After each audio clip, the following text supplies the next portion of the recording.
In today's episode, we're diving into the most haunting shark attacks ever told on this channel. From a daring teenager leaping into the dark, mysterious depths of the ocean at night, only to be seized by a lurking predator, to the harrowing story of an entire family torn apart within moments by a ruthless great white. Welcome to Animal Quests. It was June 4th, 2005 when the sun rose over False Bay at Miller's Point, South Africa, illuminating the tranquil waters and rugged coastline. This picturesque region, known for its stunning views and vibrant marine life, attracted countless divers and fishermen. However, beneath its inviting surface lay hidden dangers. False Bay is renowned for its population of great white sharks, making it a prime location for both adventure and peril. Henry Murray, a 22-year-old student from Durbanville, was one of those drawn irresistibly to the sea. On that fateful day, he and his best friend Pete Van Niekerk set out with plans for a skin diving and spearfishing trip. Both avid outdoor enthusiasts, they understood the risks that came with the ocean's allure, but were undeterred. Before diving into their adventure, they made their way to the Black Marlin restaurant, where they could enjoy a scenic lunch overlooking the sparkling water. The day had begun beautifully, with clear skies and a gentle swell rolling in from the ocean. Families dotted the nearby beach, soaking up the sun, while surfers carved through the waves. It was a seemingly perfect day, and the shimmer of the midday sun only added to the anticipation of what lay ahead. After finishing their meal, the two friends donned their diving gear and waded into the water around 2 p.m. With the tide low, they swam about 500 feet from the shore, where the ocean welcomed them with open arms. The water was calm, visibility clear, and schools of fish darted around them. It was a day that promised excitement and exploration. Henry's goal was to catch a galleon, a fish known for its vivid colors and challenging hunt. He dove deeper, his spear gun ready in hand.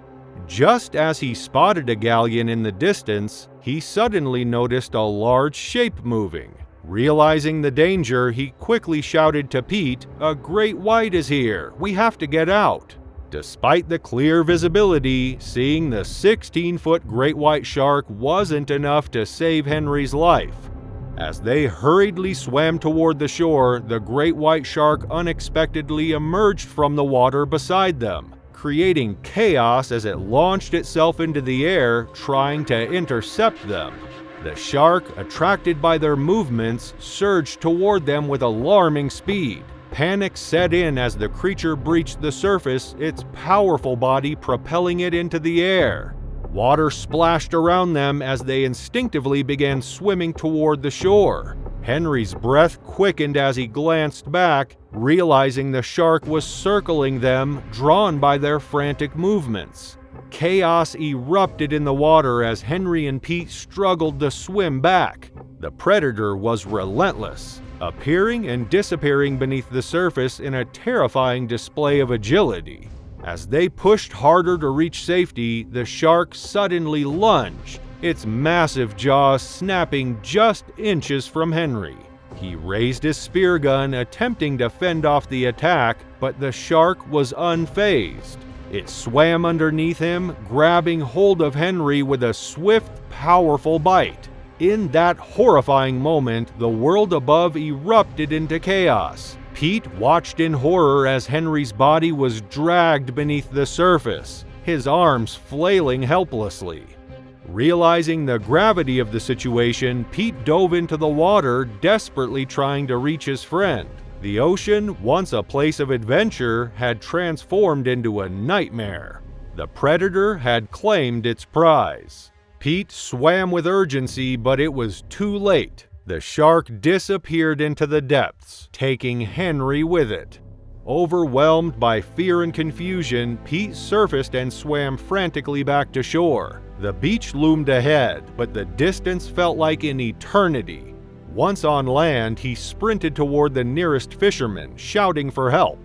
The urgency of the situation spread quickly. and local fishermen jumped into their boats, engines roaring as they set off into the water. As darkness began to fall, the search for Henry became increasingly grim. Boats continued to comb the waters, but the ocean remained silent. Hours passed with no results. In the early evening, local authorities informed Henry's family of the tragic reality. The search for him would be suspended, a sobering acknowledgement of the ocean's unpredictability. The next day, reports emerged of a shark sighted off the coast of Simonstown, identifiable by the spear still lodged in its side. As divers resumed their search, pieces of Henry's equipment began to wash ashore: a broken spear gun, rubber fins, and a section of his wetsuit. The ocean had claimed him, leaving behind only remnants of his presence. In the weeks after Henry Murray's death, his story spread beyond Miller's Point, reminding everyone of nature's unpredictability. Fishermen and divers shared stories highlighting the need to be careful during their adventures. The community gathered to remember Henry, honoring his spirit and recognizing the importance of balancing exploration with safety. It was May 2023, and the Caribbean waters surrounding the Bahamas buzzed with excitement as high school seniors gathered to celebrate a significant milestone.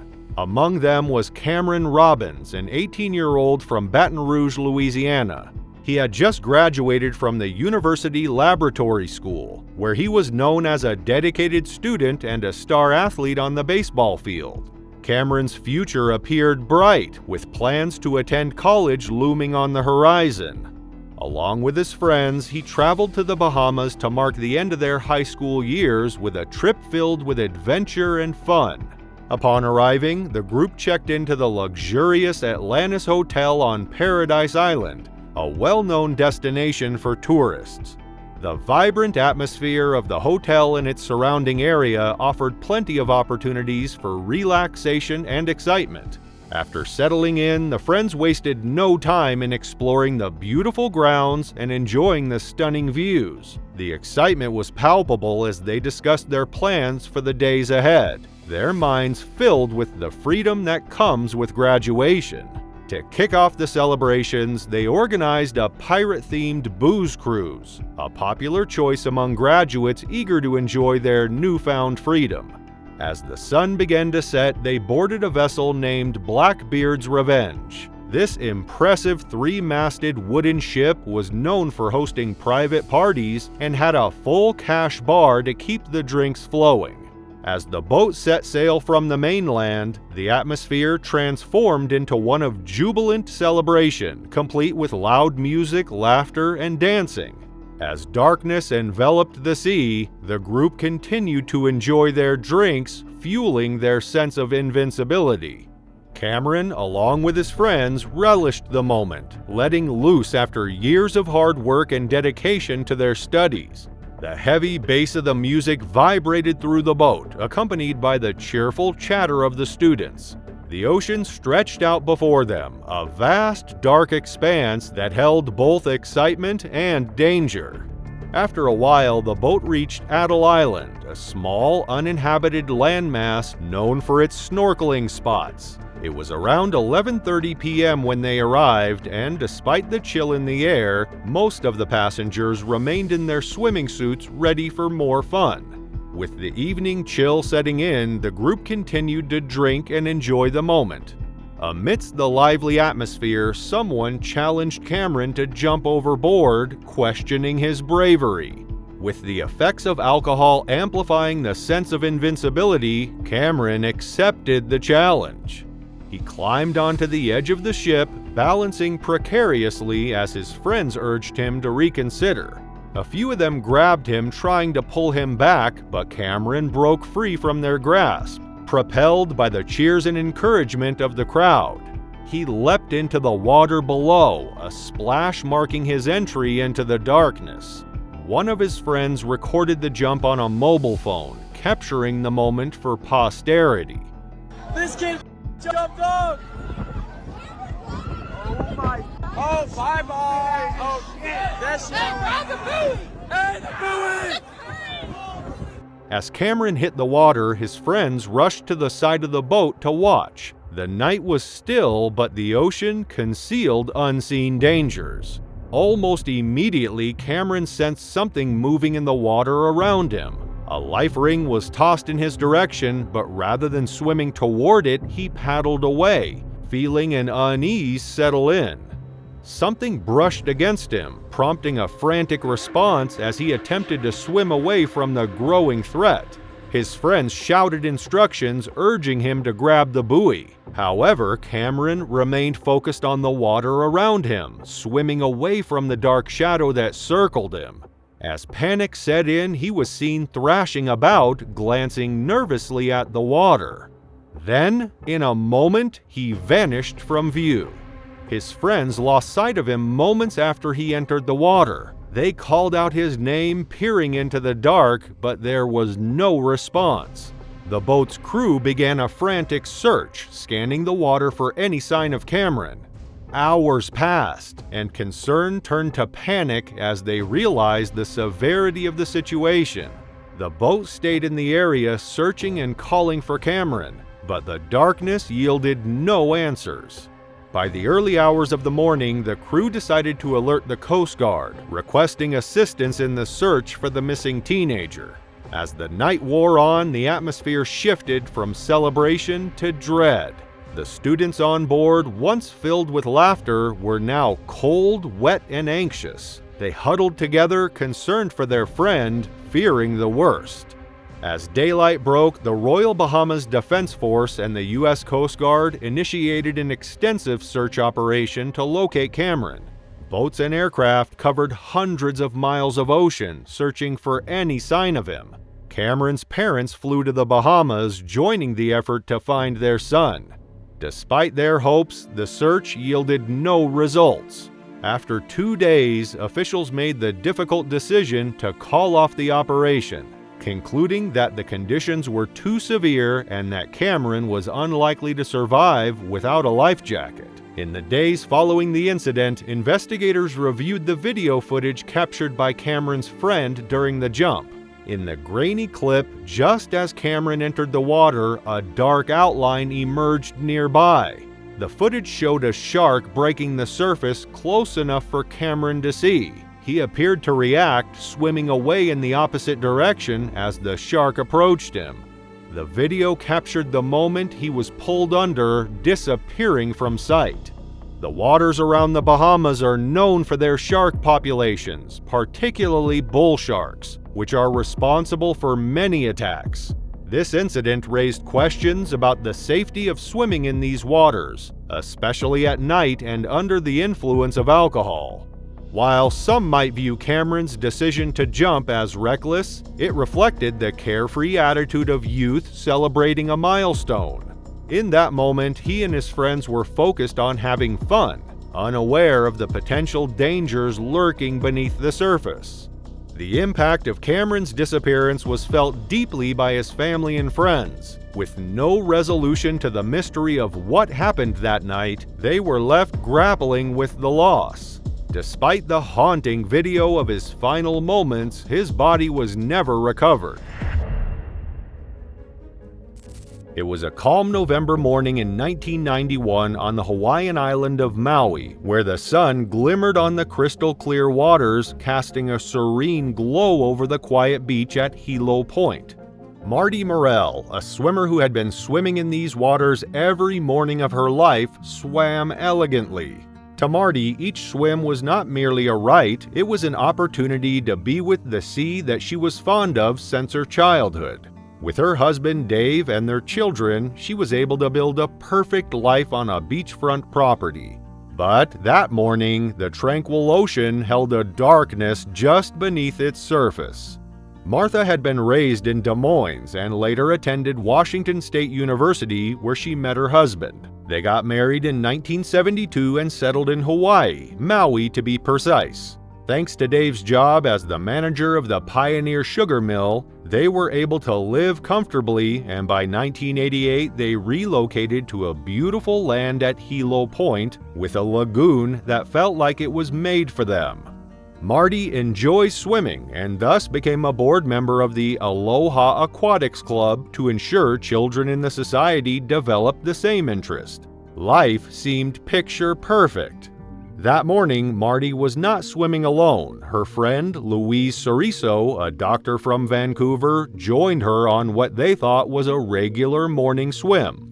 Together, they swam out, going further from the reef, giggling as the water washed over them. But as they bobbed about 100 yards from the coast, Louise saw a dark, sleek fin breaking the water. At first, Louise thought it was a playful dolphin, common in the region. But as she lowered her head for a closer look, dread gripped her heart. Instead of a dolphin, a tiger shark emerged, its gray body marked with faded stripes, gliding with the predatory grace of an apex hunter. Louise's breath caught in her throat. This massive creature was no ordinary predator. Before she could scream a warning, the ocean erupted around them. In a flash, the shark attacked, its mouth opening wide as it lunged at Marty right in front of Louise's eyes, biting into her friend's body and holding on tightly. The once calm morning shattered into chaos as Marty fought desperately against the shark's relentless assault. Louise stood frozen, horrified, watching as the predator shook its head violently, tearing into Marty. In a panic, she grabbed a piece of driftwood floating nearby and began striking the shark. But she quickly realized her efforts were futile. The shark's cold, unblinking eyes remained fixed on its prey. Marty's agonized screams filled the air as the creature dragged her beneath the waves. The chaos unfolding in the water didn't go unnoticed at Marty's house. A maid witnessed the tragic scene and dialed emergency services with trembling hands. As the brutal assault continued unabated, Louise faced a dire choice. She had to swim for shore to summon help. Panic coursed through her veins. She reached the shallows and screamed for assistance, her voice a desperate plea echoing through the coastal stillness. A repairman working at Marty's residence heard Louise's frantic cries and bolted outside. He grabbed a paddleboard and plunged into the churning sea, propelling himself toward the horrifying situation.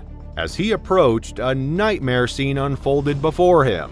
The dark gray fins and sinuous form of the shark surged above the water, relentlessly tearing into Marty. To his horror, he realized that more sharks had joined the gruesome feast, transforming the water into a frenzy of blood and chaos. Terrified for his own life atop the precarious paddleboard, the repairman made a harrowing decision. He turned and paddled frantically back to the safety of the shore, leaving Marty to her grim fate. Meanwhile, emergency services quickly arrived at the scene. They assessed the chaos in the water and realized that Marty had most likely succumbed to her injuries, given the ferocity of the attack and the presence of multiple sharks. Recognizing the urgent need to retrieve her remains, they prepared for the dangerous task ahead.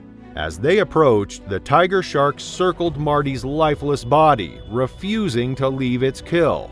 In a daring maneuver, the responders used their boat to force the predator to retreat. Only then could they finally pull her aboard, bringing a heartbreaking end to the harrowing ordeal. The intensity of the attack left a trail of devastation. Friends and family were heartbroken by the loss of the compassionate 41-year-old woman who devoted herself to her family and had a passion for swimming, which unfortunately cost her her life. Marty had always adhered to safety precautions. She never swam by herself and preferred to experience the ocean during the day in waters she knew well.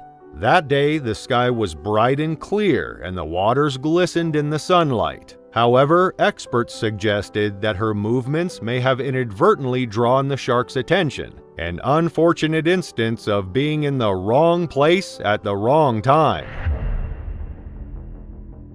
It was December 24th, the day before Christmas, and the coastal town of Cayucos, California was calm under the soft winter sun. While the rest of the country braced for the cold, this part of California enjoyed mild temperatures, with the daytime hovering around 60 to 70 degrees. It was the perfect day for Thomas Abraham Butterfield to indulge in his favorite pastime, being out on the ocean. He wasn't a hardcore surfer, but his love for the water was undeniable, a passion kindled during his childhood in Alaska. Every Christmas, Thomas made the trip from Sacramento to Cayucos to visit his mother, Maria Butterfield. At 42, he lived a busy life in the state's capital, but nothing compared to the joy of returning to the ocean, the place where he felt most alive. His love for the sea had started young, helping fishermen in his Alaskan hometown, even in the freezing winters.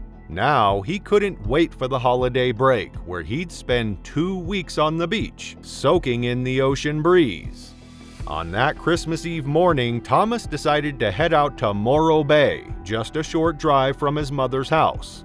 He grabbed his boogie board instead of his surfboard, looking forward to a relaxing time in the water. The plan for the day was simple: a few hours on the waves before heading to church with his mother, followed by a quiet evening at home.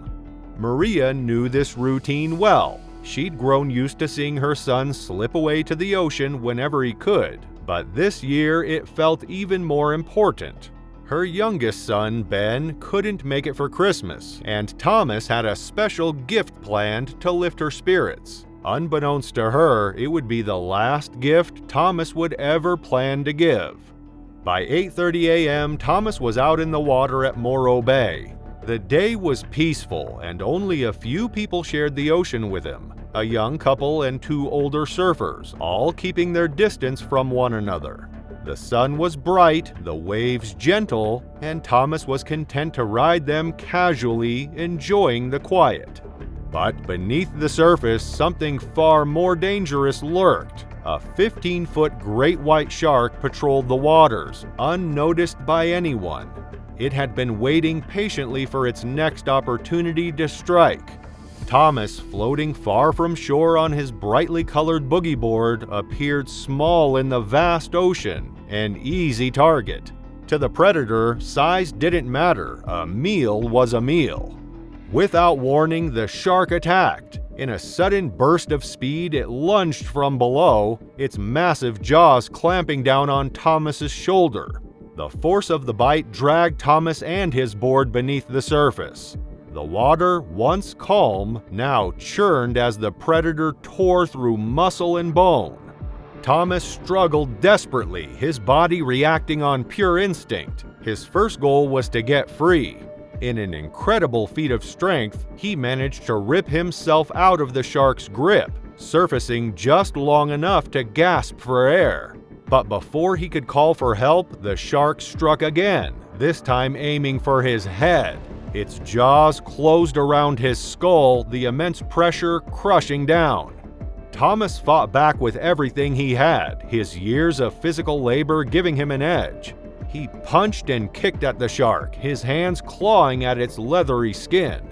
In one final desperate act, Thomas managed to gouge at the shark's eye, his finger sinking into the soft tissue. The predator, now half blind and in pain, retreated, but the damage was done. The first bite had severed a major artery in Tom's neck, and though he'd been fighting for his life, he had been bleeding out all along. Weak and losing consciousness, Thomas's body could no longer stay afloat. He slipped beneath the surface once more. By the time a nearby surfer noticed him and paddled over, it was too late. The man pulled Thomas's lifeless body to shore, but the injuries were too severe. Thomas had stopped breathing long before any help could arrive. For the small community of Cayucos, the tragedy was a devastating reminder of the dangers lurking beneath the ocean's surface. Authorities identified the attacker by the tooth left embedded in Thomas's skull, a great white shark, a creature as feared as it was respected. The shark was never seen again, leaving behind only shock and sorrow. 2 months later, Maria Butterfield, still grieving the loss of her son, found the courage to open the Christmas gift Thomas had bought for her. Inside the carefully wrapped box was a porcelain figure of the Virgin Mary holding baby Jesus, a small candle holder at her feet. Since that day, Maria has kept a candle burning every night, a quiet tribute to her son, whose love for the ocean had brought him both peace and, tragically, his end.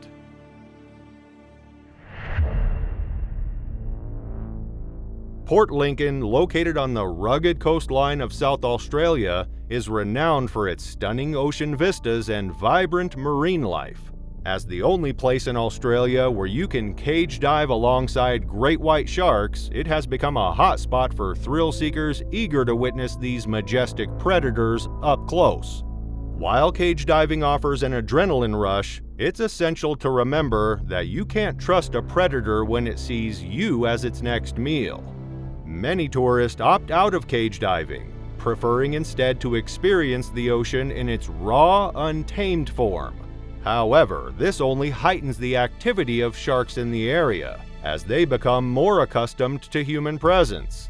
One such family was the Dalworths, Michael, Laura, and their 14-year-old son Jack, who set out on a fateful boat trip on January 17, 1971. The weather that day was hot and humid, following several nights of summer storms that had disturbed the usual clarity of the ocean.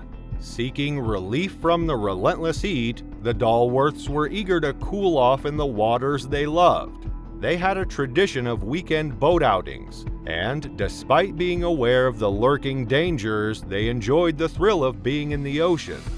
They boarded their small motorboat, excitement rippling through the air as they set out for their usual weekend adventure. The scorching heat made the ocean water even more inviting. As they cruised along the coastline, they searched for the perfect secluded spot to dive in, finally settling on a calm area near a towering cliff.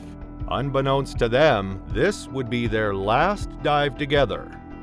Jack, always the adventurous one, was the first to jump in, splashing around and calling for Laura to join him.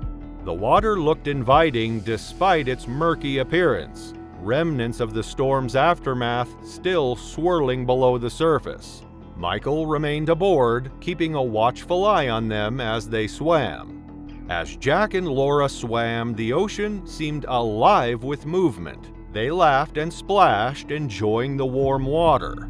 However, Michael noticed something alarming, a dark fin slicing through the water. His heart raced as he recognized it as a great white shark, drawn to the area possibly by the storm and the murky conditions. Michael shouted a warning to his family, but the urgency of the situation unfolded too quickly. The great white, measuring approximately 16 feet in length, surged forward with terrifying speed. It struck Jack first, clamping its powerful jaws down on his leg. The water quickly turned red as blood clouded around him. Jack's screams echoed across the water, alerting Laura to the immediate danger. Without hesitation, Michael dove into the water, adrenaline pushing him forward as he swam toward his son. Laura, who was already nearby, moved to assist Jack but held back when she noticed the blood spreading. Michael reached Jack and grabbed him, attempting to pull him back to the boat, but the shark circled them, its predatory instincts heightened by the blood in the water. In a horrifying moment, the shark turned its attention to Laura, lunging forward and sinking its teeth into her upper thigh, ripping out a large piece of flesh as blood poured into the water. Laura let out a cry, but it was brief as the shark's bite tore through her body. After the initial attack, the shark swam away, leaving a moment of uncertainty. Michael, in shock, attempted to drag Jack back to the boat. Jack was conscious but struggling against the pain. As Michael pulled Jack closer, the shark returned, its aggression amplified by the smell of blood. This time, the great white turned its attention to Michael. With terrifying speed, it clamped down on his torso, forcing him to let go of Jack. Helpless and weakened by blood loss, Jack drifted away as the shark pulled Michael underwater. The attack was brutal and swift. The sea turned red, and within moments, the shark vanished as quickly as it had appeared, leaving behind only chaos and fear. Nearby fishermen, alerted by the sudden commotion, rushed toward the scene. As they approached, they saw Michael's body floating, his blood mixing with the water around him. They quickly pulled him aboard their boat, his injuries severe and his body barely clinging to life.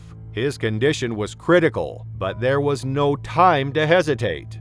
As the fishermen scanned the water for any other survivors, they spotted Laura drifting nearby. She was alive but barely conscious, weak from the ordeal. They carefully lifted her onto the boat, her breath shallow and faint, but Jack was nowhere to be found. They searched frantically, calling his name, but the sea had already swallowed him. He was presumed drowned, his body lost to the depths. Knowing every second counted, the fishermen raced back to the shore, pushing their boat to its limits. When they arrived at the dock, emergency services were waiting to rush Michael and Laura to Port Lincoln Hospital. Laura's condition was critical, and despite immediate efforts to save her, she passed away shortly after arriving. Michael, suffering from severe blood loss, was taken into surgery, but a few hours later, he too succumbed to his injuries. Jack's body was never recovered, and the tragedy left the community devastated. In the days following the attack, an investigation was launched to determine what had happened. Experts questioned whether a single great white shark had been responsible, or if multiple sharks were involved. The attack's ferocity and the unusual behavior left many puzzled, as nothing like this had been recorded before. The Dalworth family's devastating loss stands as a stark reminder that the ocean belongs to its predators, and every venture into its depths comes with inherent risks.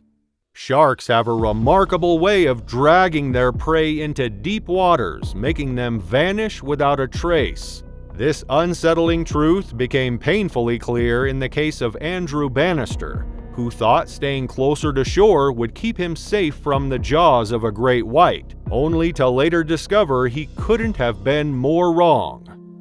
Kelp Beds Beach, a rugged stretch along the coast near Esperance, Western Australia, had a serene beauty that drew surfers and beachgoers alike. Yet beneath its calm exterior, the waters harbored a reputation that sent a chill through the local community. Over the past 8 years, the beach had witnessed multiple shark attacks, casting a lingering shadow over the otherwise peaceful sands. For locals, the reminders of these tragedies were never far off, a silent caution that lived alongside their love for the surf. Amid this balance of beauty and danger, Andrew Bannister made his way to the shoreline on Sunday, October 11, 2020. At 47, Andrew was a warm, gentle soul, adored by his 5 children and cherished by friends who admired his easygoing nature.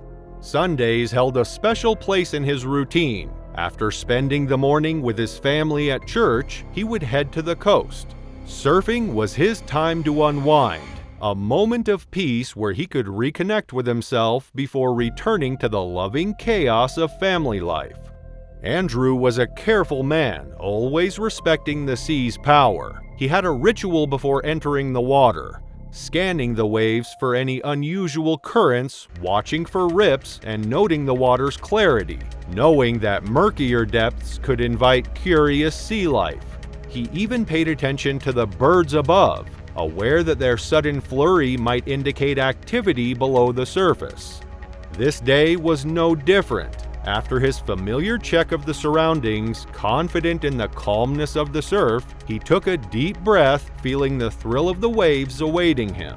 With a smile, Andrew entered the water, ready to lose himself in the ocean that had always been his escape. As Andrew waded into the surf, he greeted familiar faces, sharing a quick wave and a smile with his fellow surfers. The water was inviting, each wave rolling in with the promise of a perfect ride. After paddling out, he soon caught his first big wave, unaware that it would be one of the last he would ever surf. Nothing seemed amiss. The sky above was clear, bright blue, dotted with soft clouds, and a gentle breeze kept the coastal air comfortably cool. But beneath the seemingly calm waters of Kelp Beds Beach lurked a danger few could have imagined. Even in these clear waters, sharks often move unnoticed, their forms blending into the depths below. And on this very day, a formidable presence was prowling the area, a 19-foot great white shark. Great whites are known for their stealth and precision, using their powerful senses to track prey with extraordinary accuracy. They often circle from below, waiting for the perfect moment to strike, a strategy that gives them an almost mythical aura of menace. For Andrew, the shark's approach was sudden and unseeable. For the great white, however, it was a carefully calculated move. In an instant, the water exploded into chaos. The great white launched upward with astonishing force, striking Andrew hard and knocking him from his board. He barely had a moment to react before the shark's massive jaws closed around his leg, gripping with a force that could crush bone. Great whites possess the power to generate almost 4,000 pounds of bite force, and intensity evolved to tear through flesh and drag prey into the depths below. In that terrifying moment, as he was pulled beneath the surface, Andrew's day of freedom on the waves had transformed into a struggle against an ancient predator. Nearby surfers reacted instantly, their laughter dissolving into gasps and shouts of alarm as they saw the thrashing in the water. Panic struck as they paddled frantically toward the commotion, trying to reach Andrew. But as they neared, the scene grew eerily still. The ocean had swallowed him whole, and the shoreline that had moments before felt so alive now stood in stunned silence, marked by the desperate struggle that had just unfolded. Only Andrew's surfboard remained, drifting aimlessly on the water's surface. The board, bearing jagged, unmistakable bite marks, was a chilling testament to the ferocity of the attack. Nearly split in half by the force of the great white's jaws, it confirmed the terrifying power of the predator that had claimed him. Just minutes ago, Andrew had entered the water as a joyful father, fresh from a peaceful morning at church. Now he was gone, taken by one of the ocean's most feared creatures. Two of the surfers, still reeling from what they had witnessed, rushed back to shore and alerted the authorities. Emergency responders arrived swiftly and a large search operation commenced, with teams scouring the waters around Kelp Beds Beach in hopes of recovering Andrew. Yet, as hours passed, the hope of finding him faded, leaving only the heartbreaking reality for his family. They mourned the sudden loss of a beloved father, husband, and friend, a devoted man who had been tragically taken by the unforgiving sea. On October 12th, the day following the attack, only fragments of Andrew's wetsuit washed ashore. Torn and marked by deep indentations, these pieces provided the final confirmation. Andrew had encountered a massive 19-foot great white, one of the largest sharks ever recorded in the area. These tattered remnants were solemnly returned to his family, serving as the only tangible memory of him after his body had vanished into the depths. Maybe you've seen the headlines over the past few weeks. A tragic and mysterious death that has shaken the diving world. Colleen, a 68-year-old woman, set off on a routine dive, something that she had done countless times before. But this dive took a horrific turn, ending in a fatal shark attack. What happened beneath the surface remains one of the most chilling and unexplained events ever recorded. It was September 26, 2024, and Colleen Munfro, a 68-year-old grandmother and seasoned diver from the United States, was embarking on one of the last planned dives of her 7-week adventure across Indonesia. Colleen's love for diving had spanned decades, a passion she had shared with her husband Mike since their high school days.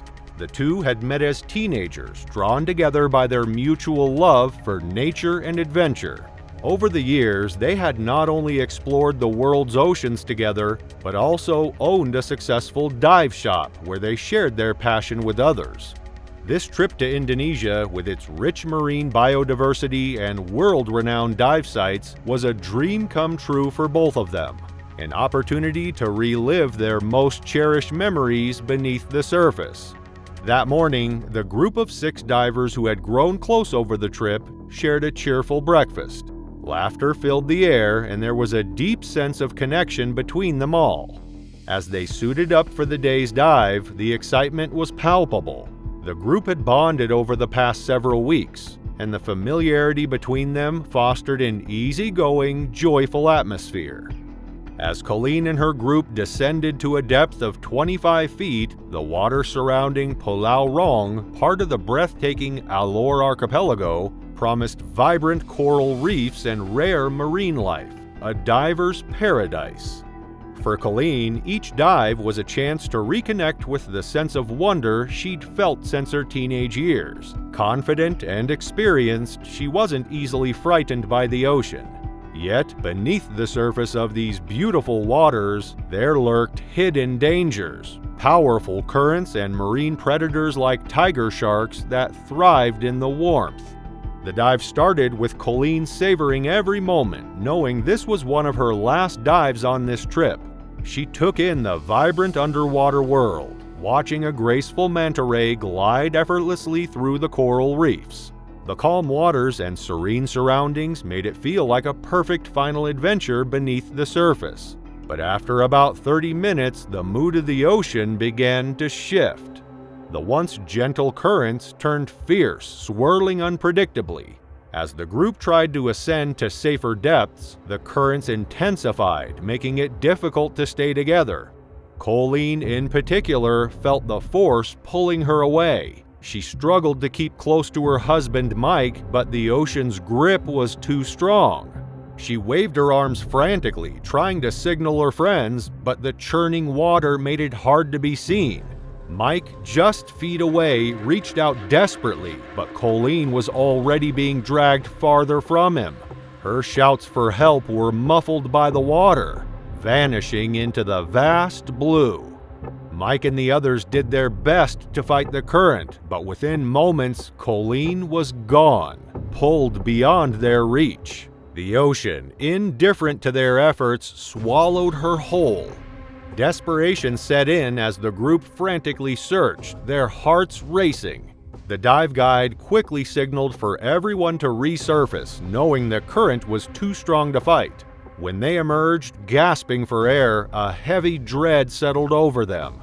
Mike's heart pounded as he scanned the water in every direction, calling Colleen's name, but there was no sign of her. The once beautiful waves now felt ominous, crashing violently against the shore. Hours of desperate searching followed, with boats dispatched and local authorities joining the effort. But as the strong current carried Colleen farther beyond reach, hope began to fade. The vast ocean, indifferent and unforgiving, seemed to swallow any trace of her, leaving only the haunting sound of the waves behind. An exhaustive 8-day search unfolded, with the coastline and waters scoured for any sign of Colleen. But the days stretched on, and the ocean offered no clues. On October 3rd, with sea conditions worsening, the search was called off, and a heavy silence fell over the group. But 3 days later, on October 6th, the story took a grim turn. A fisherman off the coast of East Timor encountered a tiger shark in distress. Believing it had swallowed debris or fishing nets, the fisherman brought the shark aboard. Inside the shark's stomach, he found large human remains, pieces of a black wetsuit, and diving gear.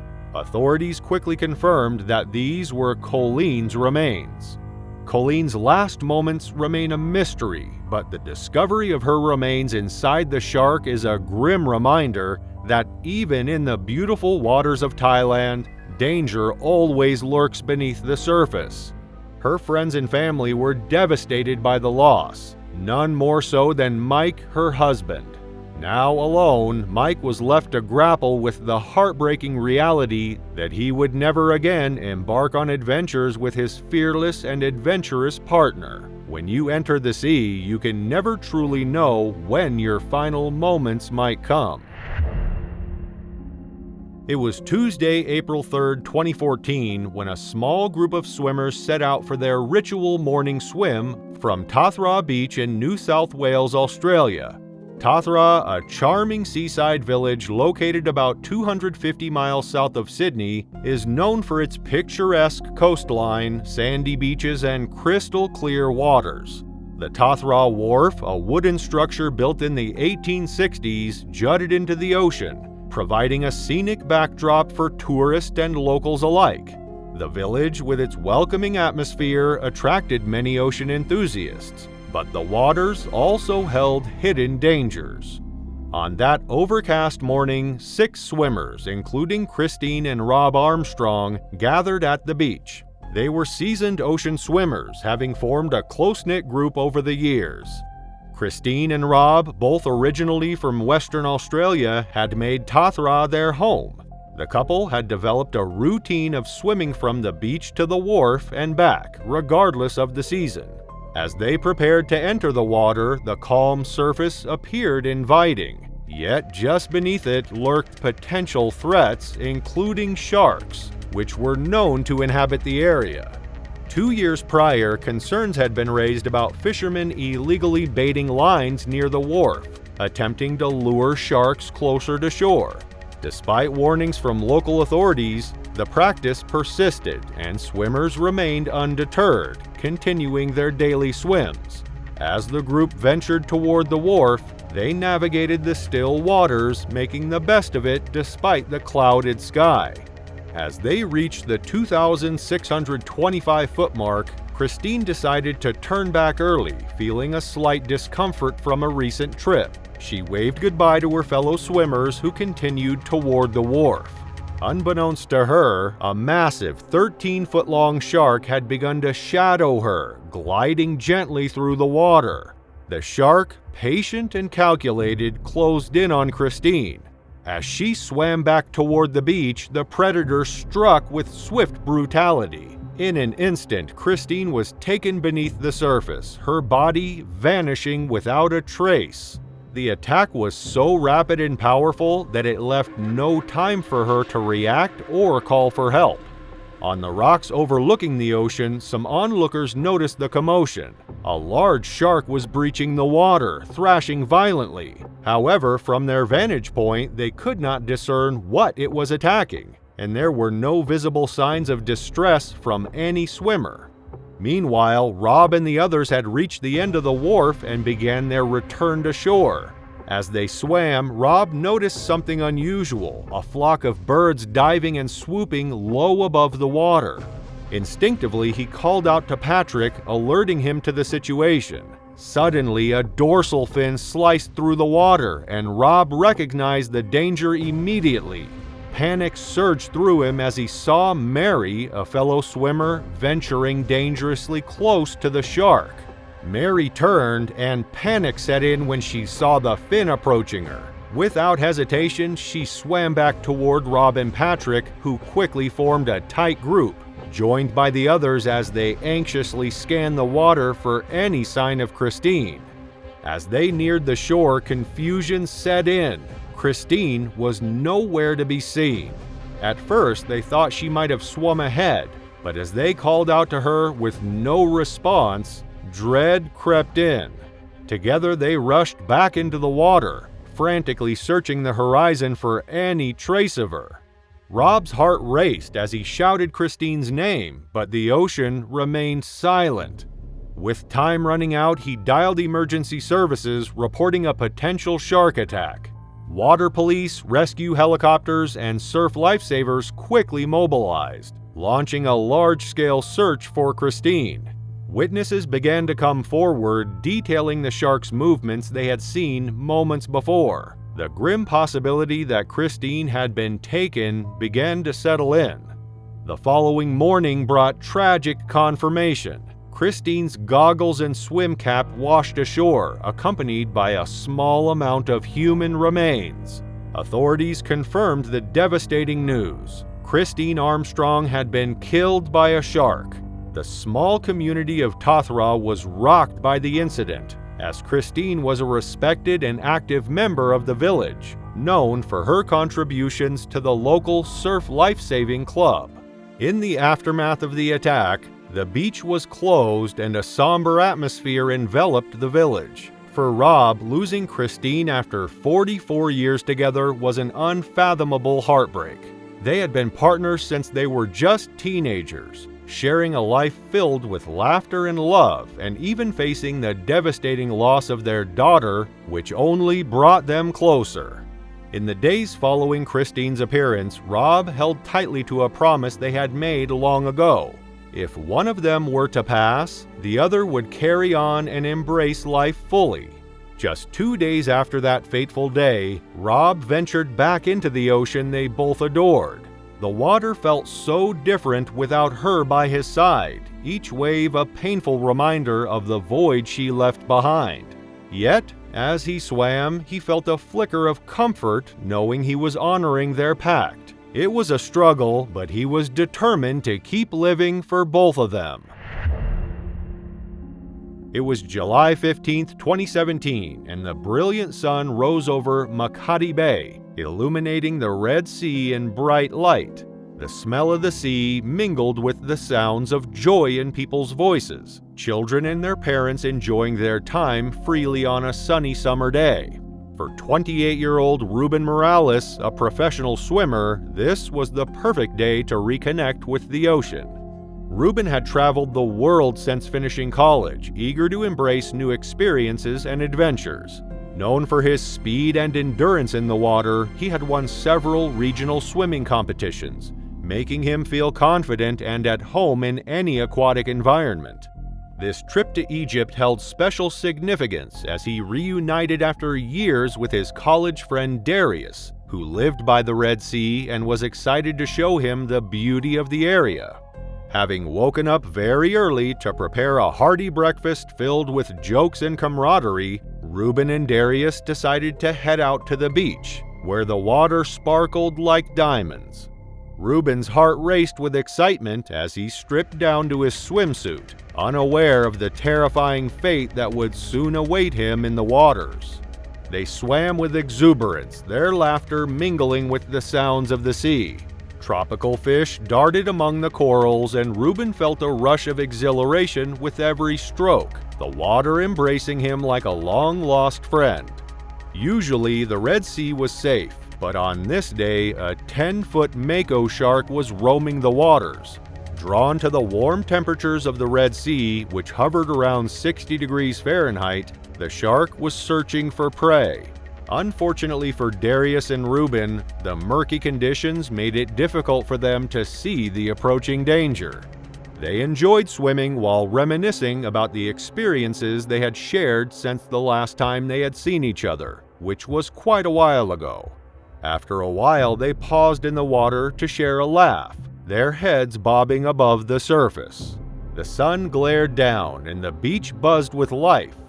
Looking around, Ruben noticed a dark silhouette moving beneath the surface. It was difficult to see, but he immediately mentioned it to Darius, who knew these waters well. As Darius turned to look where Ruben pointed, the shape disappeared from view. Having lived here for years, Darius assured Ruben that it was probably just a big fish or some seaweed. They agreed to return to the coast, since they had been in the water for a while. Although Darius trusted his instincts, they remained cautious about the dark shape, but didn't feel the need to alarm anyone. Just as they turned their backs to swim toward the shore, the quiet was suddenly broken. The surface erupted as the mako shark shot up from the depths, biting down hard on Ruben's right leg. Blood erupted into the water as the shark clamped its powerful jaws around him, dragging him beneath the surface. Before he could even scream, everything went dark. Pain surged through his body as the shark pulled him down, the water closing over his head. Fear coursed through him as he fought to escape the grip of the creature. Darius, momentarily stunned, sprang into action, swimming frantically toward Reuben with every ounce of strength he had left. The ocean felt alive with terror as he reached out, desperately trying to save his friend. He started punching the shark, his fist landing squarely on the animal's tough hide, but the creature wouldn't let go. Reuben fought back with everything he had. He swung his left hand in wild desperation, not even knowing where his strikes were landing, but driven by the primal instinct to survive. Just as he was trying to fend off the shark, it lunged forward again, biting down on his left hand and severing it. Blood swirled around him as he struggled against the powerful creature, fighting for his life. After this second horrific bite, the shark released him and vanished quickly into the depths, perhaps startled by Darius's punches or realizing that Reuben wasn't its usual prey. Darius caught Reuben and dragged him to the surface. Gasping for air, Reuben's mind spun as they struggled against the waves, blood staining the water around them. A nearby beachgoer, brave enough to help as others watched and screamed, rushed to join Darius in their fight against the current. Together they pulled Reuben toward the shore, the beach drawing nearer yet feeling very distant. With each stroke, Reuben rapidly lost blood, the burning ache in his leg intensifying with every moment. Finally, they stumbled onto the sand and chaos erupted. More bystanders rushed to the beach with wide eyes, unable to comprehend what had just happened. Lifeguards quickly sprang into action, rushing to Reuben's side. They applied pressure to stop the bleeding from his right leg where the shark had bitten down hard, but the sight of his severed left hand was horrific. Eventually, the ambulance arrived and Reuben was transported to Hurghada Hospital, where the medical team immediately went to work on him. He received treatment for his severe injuries, including a deep bite wound on his right leg, and remarkably, he survived. However, due to the severity of the damage, his left hand had to be amputated. In the days that followed, an investigation was launched into the shark attack, and the beach was closed for several weeks. The incident made headlines, dominating local newspapers and sparking widespread concern among beachgoers and residents alike. Reuben was grateful to be alive, though many would expect him never to enter the water again. Yet, his passion for swimming never died. After months of recovery and overcoming his fears, he cautiously returned to the ocean. Though his love for the water remained strong, he now swam with a more watchful eye, always aware of the dangers lurking beneath the surface. Hawaii, known for its paradise-like beaches and lush landscapes, hides a darker truth beneath its waters. For many vacationers, the allure of the Pacific Ocean is irresistible. Its blue depths call adventurers to swim, surf, and dive into the unknown. However, the ocean's beauty can quickly turn deadly. Hawaii's waters are home to some of the world's most feared predators, and few swimmers realize just how easily they can become prey. Among the most dangerous creatures lurking in Hawaii's waters are the tiger shark, great white shark, and bull shark. These apex predators are responsible for the majority of fatal shark attacks worldwide. While locals and seasoned oceangoers know the risks and understand the precautions necessary to stay safe, tourists, more often than not, remain blissfully unaware of the dangers beneath the surface. One such visitor was Emily Hawthorne. In 2012, Emily, a 21-year-old student from California, had come to Hawaii with her two best friends, Rachel and Leora, for a much-needed getaway. They had planned this trip for months. The three had been inseparable since high school, and this vacation was a way to celebrate their enduring friendship. It was their third evening of a long-awaited vacation, and Emily Hawthorne, along with her friends Rachel and Leora, decided to make the most of the warm, tropical weather. After 2 days of exploring the island, they were ready to unwind and enjoy a peaceful evening by the ocean. Waimea Bay, known for its golden sands and breathtaking views, seemed like the perfect spot to watch the sunset over the horizon. After a scenic evening drive, the three friends arrived, eager to dive into the inviting waters. Though a storm had passed through earlier in the week, the skies had since cleared, and the beach looked serene under the fading light. However, the ocean was still recovering from the storm's aftermath. The waters, usually crystal clear, were now murky, clouded by debris and sand churned up by the heavy rainfall. Unbeknownst to Emily and her friends, the storm had brought more than just a temporary disruption. The runoff had swept debris into the sea, and nearby fishermen had discarded the remains of their catches, attracting bull sharks to the area. The Waimea Channel, separating the safe swimming areas from the deeper ocean, had become a feeding ground. As they arrived at the beach, Emily and her friends were amazed by how quiet it was. The usual crowds had thinned out, with only a few families remaining, their children playing by the shore. Wasting no time, Emily and her friends eagerly dove into the waters, the cool ocean immediately refreshing them as they swam out. At first, they stayed close to the shore, chatting and laughing in the shallows, the calm waves gently rocking them as the horizon began to turn shades of orange and pink. But as the minutes passed, their adventurous spirits kicked in. They decided to venture further out, where the water was deeper and the waves slightly stronger. The three friends tread water, enjoying the quiet, chatting casually, unaware that the evening's peace concealed something far more dangerous lurking below. As they swam in the deep waters, Emily spotted a pod of dolphins in the distance. Excited by the sight, she couldn't resist the urge to get closer, hoping the dolphins might swim toward her. Unlike Emily, Rachel and Leora were content staying closer to shore, feeling safe and comfortable with where they were swimming. Ignoring their hesitation, Emily swam past the drum lines, pushing further into the dark waters of the Waimea Channel. She was about 50 feet ahead of her friends, determined to keep going, when suddenly something powerful yanked her beneath the surface. A group of bull sharks had been lurking in the deeper waters, and Emily had unknowingly crossed right into their path. As she was dragged underwater, one of the sharks clamped down on her right thigh, its teeth sinking deep and tearing away a chunk of flesh. Another shark locked onto her left forearm, ripping through muscle and bone as she desperately tried to push it away. Her efforts were futile against the immense force of the predators. In a miraculous moment, she broke the surface, gasping for air and managing to let out a scream.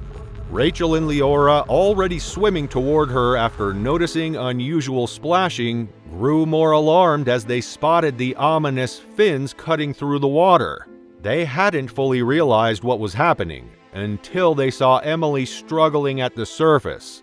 As they got closer, the horror set in. They saw the blood spreading through the water around her. Panic overtook them as they swam faster, knowing their friend was in the midst of a brutal shark attack. By the time they reached Emily, the sharks had retreated, possibly due to the thrashing or recognizing she wasn't their usual prey. The fins still circled briefly before disappearing into the distance. Rachel and Leora quickly grabbed hold of Emily, pulling her toward the shore, keeping her head above water. It was only then that they saw the extent of her injuries. They desperately tried to keep her conscious, urging her to hang on as they struggled against the waves. But the blood loss was severe, and Emily drifted in and out of consciousness as they fought to save her. When they finally reached the beach, Rachel and Leora carefully laid Emily onto the sand, but it was too late. Bystanders rushed over to help, with someone immediately calling emergency services. Despite their efforts, Emily was fading fast. Tragically, she passed away on the beach at approximately 6:15 p.m., just as the sun dipped below the horizon. Rachel and Leora were left devastated, their hearts broken as they watched their friend slip away before their eyes. The beach quickly became chaotic, with cries for help and shocked onlookers processing what had happened. The attack would go down as one of the most horrific shark incidents in Hawaii's history. In the aftermath, authorities confirmed Emily had been attacked by multiple bull sharks, drawn to the area by the storm and fishermen's leftovers. While drum lines had been placed to prevent shark attacks, they didn't protect Emily, who swam beyond them. The sharks were never found. Emily Hawthorne's tragic loss will forever be remembered by those who knew her. Though bull sharks don't typically hunt in coordinated groups, they can converge on the same prey in areas rich with food, resulting in the devastating attack that claimed Emily's life. Imagine descending into the deep ocean knowing a deadly great white shark has been stalking these waters, claiming lives. You think you're prepared until you're face to face with that very predator. In an instant, it tears through your diving suit, ready to feast on you alive. This is exactly what happened to Kazuta Hirata, a Japanese diver, but what comes next is even more horrifying. For 3,000 years, Japan's ama divers have descended into the ocean's depths, practicing a way of life that is both humble and daring. Their profession, one of tradition, discipline, and skill, was long dominated by women who dove without equipment, gathering shellfish, seaweed, and most notably, abalone. They dressed in white tunics to ward off sharks, blending into the light sky when seen from below. This diving culture thrived around Japan's rugged coastline, where generations passed down their skills, each diver gaining a deep respect for the ocean and the life it contained. Kazuta Hirata came from such a lineage. His mother was a respected ama diver known for her endurance, and his older sister continued the tradition. It was unusual for a man to join the ama, but Kazuta had followed in his mother's footsteps, driven by a love of the sea and a pride in his family's legacy. By his 40s, he had become one of the most skilled divers in his village, specializing in shell diving. Though the work was demanding, Kazuta took pride in his abilities and enjoyed the simplicity and rhythm of the life he shared with his fellow divers, Akira and Ken. They operated their small boat with a few modern comforts, like a radio and motor, but relied on age-old methods to gather their catch. That winter, the water was colder than usual, the sky often overcast. Recently, news had spread among the ama community of a large great white shark that had taken the life of a female diver just days before. Sightings of a 16-foot predator put all of the local divers on edge. Kazuta and his companions heard the warnings but decided to go out nonetheless, trusting their skills and instincts to keep them safe. Little did they know, this choice would bring Kazuta face to face with a hungry great white shark lurking in the depths. The morning air was damp and mist clung to the shore as Kazuta and Akira prepared for their dives. Ken stayed aboard, handling the ropes and keeping the radio close by to monitor any further shark sightings. The men moved with practiced efficiency, checking their equipment and donning their loose neoprene suits. Kazuta adjusted the weights on his belt, which would help him sink quickly to the bottom. He knew the risks, but the quiet water and the promise of a good haul were too tempting to resist. Once Kazuta sank into the cold green depths, he was fully focused.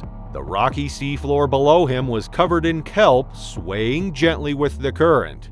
Kazuta spotted a cluster of abalone clinging to the rocks, their shells glistening faintly in the muted light from above. He worked steadily, prying the shells loose with a practiced hand. Every few minutes he surfaced, passing his haul to Ken, who loaded them into coolers on the boat. After a while, Kazuta submerged again, disappearing below the surface. He moved with practiced ease, gliding through the cold waters he'd known all his life. The sea floor was quiet, the only sounds being the gentle lapping of waves above and the soft rustle of seaweed below. He focused intently on prying abalone from their rocky homes, feeling the familiar tug and resistance as he worked. Each shell secured was another success in a day spent diving. Unbeknownst to him, a predator had been tracking his movements for nearly an hour, the same great white shark that had attacked a woman just days before. Now it lurked in the depths, watching as the divers surface and submerge. Its dark shape blended into the shadows. It had learned the divers' patterns, noting how they worked in pairs and took turns, and now it was closing in on its next target. Kazuda's attention remained fixed on the task at hand. He freed another shell and placed it in his bag, adjusting his position to search for the next one. The water was cold but manageable, and he took a moment to survey the rocky landscape, scanning for any glimmer of movement. As he tugged at another stubborn shell, the water shifted slightly behind him. The great white shark, having circled closer, prepared to strike. It remained hidden, waiting for the right moment when Kazuda was entirely focused on his task. Kazuda continued his work, unaware of the predator lurking just behind him. He pulled at the abalone, feeling the familiar resistance as he worked to free it from the rock. Then it happened. The water erupted as the shark lunged forward, a dark mass cutting through the sea. Kazuda turned just in time to see the enormous creature speeding toward him, jaws wide open. The impact was immediate and forceful, slamming him against the rocks with a brutal force that knocked the breath from his lungs. Kazuda's helmet cracked against the hard surface, and he felt the cold water flood in. The shark bit down, sharp teeth sinking into the fabric of his suit. The world erupted into chaos. Bubbles raced past him as he fought against the overwhelming force. The pressure intensified as the shark pulled him downward, dragging him into the depths. Kazuda instinctively reached for the ropes attached to the boat, but the shark's grip was unyielding. It tore at his suit, creating a trail of red in the water as Kazuda struggled. The shark surged away, pulling him deeper, and the line snapped taut, nearly yanking Akira off the boat. Akira reacted quickly to the sudden pull, knowing instantly that Kazuda was in trouble below. He shouted to Ken, signaling for help as they both braced against the hull of the boat, pulling with all their might. Together they reeled in the rope, desperate to bring Kazuda back to safety. As Kazuda surfaced, blood clouded the water around him, and Akira extended his hand, calling out for him. Just then, the shark returned, attacking again with terrifying speed, snatching Kazuda right before their eyes and dragging him back into the depths. Ken and Akira gripped the rope, straining against the sudden release of pressure as the shark shook Kazuda free. The men pulled in earnest, hoping against hope that the shark had let go, but the rope yielded no weight. They reeled it in frantically, but only the tattered remains of Kazuda's suit surfaced, a haunting reminder of the attack. With Kazuda gone, the waters around them turned eerily still. The shark, having claimed its prey, disappeared into the depths, leaving the divers shaken and alone. A search began, but no trace of Kazuda was ever found. The sea, a place of both sustenance and danger, held on to its secrets, leaving everyone to wonder where his body ended up. Kazuda's mother and sister, both seasoned divers themselves, accepted his torn suit as a grim token of remembrance. They held a quiet ceremony on the shore, sending Kazuda's memory into the waves that had taken him. As they stood by the water, watching the horizon, they knew Kazuda's spirit would remain part of the ocean he had loved. It was April 30th, 2002, and the waters around Smoky Bay, South Australia were anything but calm. For weeks, a great white shark had been roaming the area, striking fear into the hearts of fishermen and locals alike. The shark had earned a reputation for its aggression, attacking fishing boats and destroying gear. Smoky Bay, once known for its rich scallop beds, had become a place of unease. Boats that once sailed confidently now returned with damage, and fishermen told stories of close encounters, warning others to stay out of the water. Paul Buckland, a 23-year-old diver from Port Lincoln, was well aware of the danger lurking in the waters around Smoky Bay. Growing up as one of 3 sons in a popular fishing family, Paul had heard countless stories about the sea's unpredictable nature. Just 3 days before their planned dive, Paul and his dive partner, Shannon Jensen, had been warned by local fishermen about the aggressive great white shark that had been terrorizing the area, damaging boats and gear. Despite the warnings, Paul's years of experience gave him a sense of confidence. He and Shannon had specifically traveled to Smoky Bay after hearing rumors that it was a hot spot for scallop diving, with bountiful beds ready for harvest. Having been diving for most of his life, Paul had established his own scallop diving business in his early 20s, often facing the ocean's challenges head-on. He trusted his shark repellent device, a pod designed to emit electric pulses to deter sharks. It had never failed him before, and Paul believed that with his experience, his team, and the equipment, they were prepared for anything the waters might throw at them. On the morning of April 30th, Paul and Shannon set out to explore the waters of Smoky Bay. Their plan was simple. They would take turns diving for scallops, one staying aboard the boat while the other dove. Shannon was the first to dive, descending into the water as Paul waited on the boat. The seabed was exactly what they'd hoped for, full of scallops. Shannon's net quickly filled as he worked with excitement, gathering far more than expected. By the time he surfaced, his catch was impressive, a huge haul that made Paul's eyes light up with anticipation. As Shannon climbed back into the boat, Paul wasted no time. Strapping on the shark repellent device, he was eager to dive into what seemed like the perfect spot. With Shannon catching his breath and feeling confident in their success, Paul prepared to make his dive, excited to match or even exceed the massive catch his partner had just pulled in. But only minutes after Paul disappeared beneath the surface, the calmness of the water was broken. About 200 feet from the boat, Paul erupted from the water, his arms flailing as he signaled for help. Shannon's heart raced as he rushed to start the boat, knowing that the shark, which the fishermen had warned them about, was nearby. When Shannon arrived, he spotted a massive shark, about 21 feet long, lurking just beneath the surface. Panicking, he reached Paul in time, grabbing him by the arms and desperately trying to pull him to safety. But before he could haul him fully into the boat, a powerful force struck from the right. The shark clamped down on Paul with terrifying strength, ripping him from Shannon's grip and dragging him under. Paul's scream echoed through the air as the shark's jaws tightened around him. Determined not to give up, Shannon rammed the boat into the shark as it thrashed violently at the surface, hoping to drive it away.